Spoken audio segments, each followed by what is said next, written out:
ఆ రోజు 203 అన్నా క్యాంటీన్లు పెట్టాం. 1,41,000 మందికి రోజుకు తిండి పెట్టాం. 130 కోట్ల రూపాయలు ఖర్చు పెట్టాం.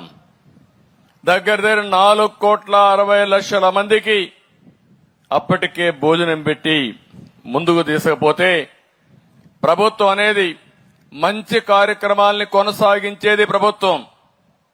కానీ ఆనాటి ప్రభుత్వం యొక్క విధ్వంస కార్యక్రమాల్లో అన్నా క్యాంటీన్ కూడా బలైపోయే పరిస్థితి వచ్చింది. నాకు ఎన్నోసార్లు చెప్పాం, ఎందుకు మీకు ఇంత కోపం అన్నా క్యాంటీన్ పైన?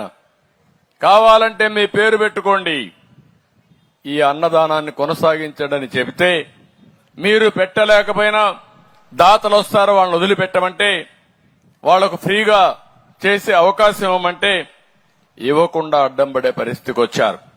కడాన ఏ పరిస్థితికి పోయారంటే చాలా ప్రదేశాల్లో రాజకీయ నాయకులు స్వచ్ఛంద సంస్థల ముందుకొచ్చి అన్నా క్యాంటీన్ ద్వారా 5 రూపాయలకే భోజనం పెట్టాలనే పరిస్థితి, దానికి అడ్డం పడిపోయి చాలా దుర్మార్గంగా ప్రవర్తించారు.